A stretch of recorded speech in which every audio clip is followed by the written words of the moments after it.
In this video, we're going to show you to install the inner tie rod end on your Jeep Grand Cherokee located on your steering rack.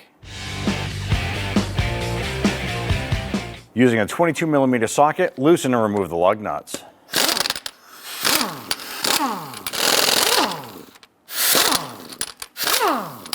Once you have the lug nuts removed, grab the wheel, remove it, and set it aside. So on our outer tie rod here, we have a jam nut. We want to go ahead and loosen this here.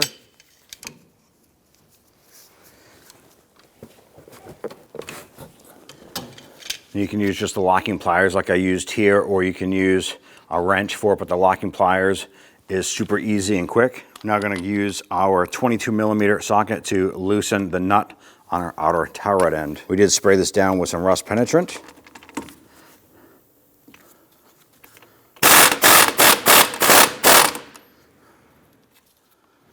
I'm just going to thread that on just a couple threads here. We're going to use a hammer and strike the knuckle here to go ahead and pop that out. Be sure that you're wearing safety glasses when you're doing something like this here.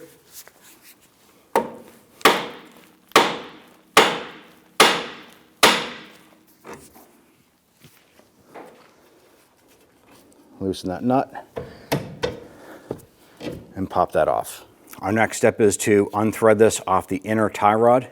When you're spinning this here, I want to count the rotations that it takes for this to come off. So one full revolution is with this ball joint facing up. So we're going to spin this.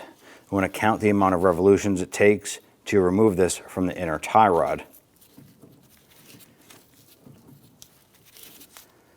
Roughly 21. I'm going to go ahead and use a crayon or a marker and write that down. I can write that right on the knuckle here.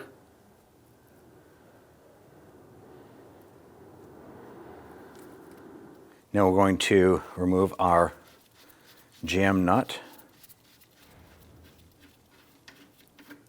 Go ahead and set that aside. On the Bellows boot, we have a clamp right here. Simply going to use a pair of pliers, pinch that, slide that off, set that aside. Now if we follow our Bellows boot in, there is a clamp that holds this in place. Now this is a one-time use clamp, but we do have to remove it. So I have a special tip screwdriver here that has a notch in it. I'm actually going to put that notch right on that. I'm going to use a hammer and go ahead and tap that off.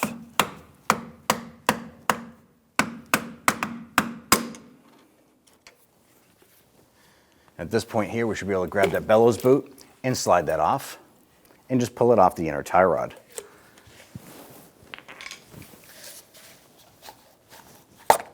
So you want to go ahead and inspect your Bellows boot. You're going to roll it and look for any splits. And ours is in good condition, so this is actually reusable. I'm going to go ahead and set that aside. Now we have our inner tie rod end right here. We have our band that we popped off, so go ahead and remove that, discard that. Now with that Bellows off, you want to go ahead and inspect in here. If you have power steering fluid inside the rack here, you have a rack issue. You definitely want to go ahead and repair that before you reassemble everything else. At this point here, ours has the factory grease on it, which is good. Let's go ahead and loosen our inner tie rod. We're going to use a pair of locking pliers here. Standard lefty-loosey component. Once that's free, you should be able to spin that right off by hand. Thread in the inner tie rod.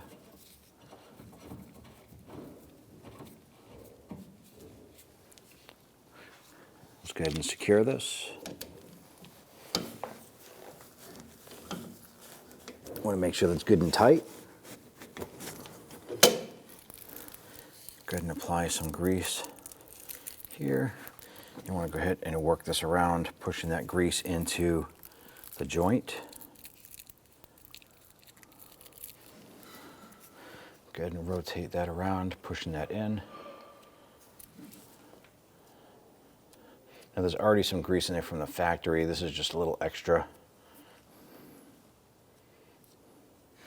Go ahead and take a towel and go to the inside here. You're going to wipe off the surface on the back.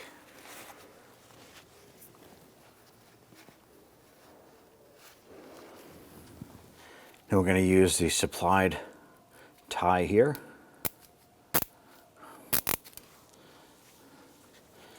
gonna slip that over. Go ahead and slide that boot in.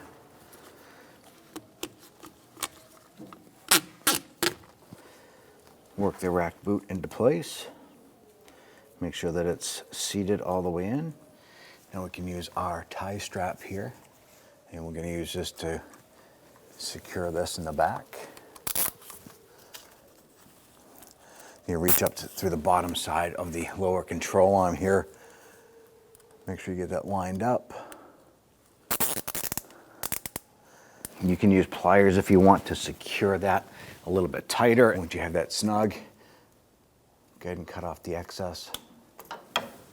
Now if you find that the factory clamp doesn't fit over the boot here, it could be just that the boot is a little bit thicker for durability. You can just go ahead and grab another wire tie here.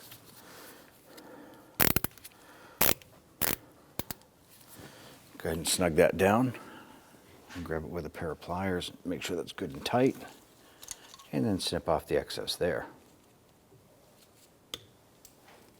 Install your jam nut. Thread on your outer tie rod. On our removal, we had 21 full rotations. So we're gonna do that same.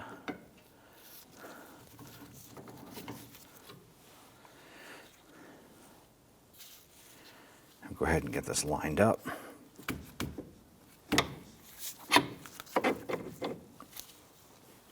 We're going to install the nut. At this point here, we can go ahead and snug down our jam nut.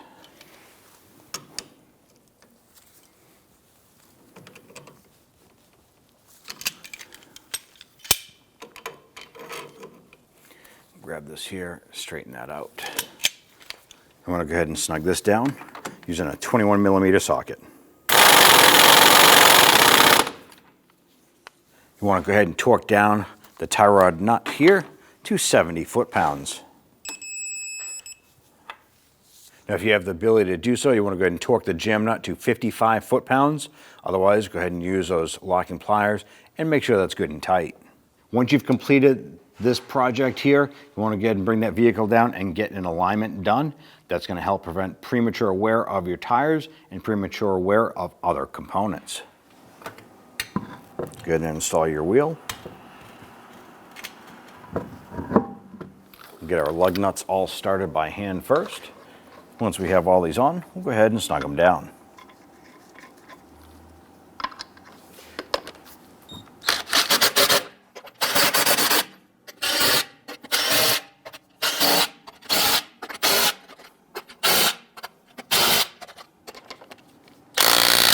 Now we want to go ahead and torque down our lug nuts to 100 foot-pounds.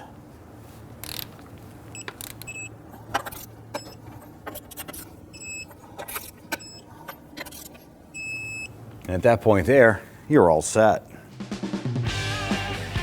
When only the best will do, demand TRQ.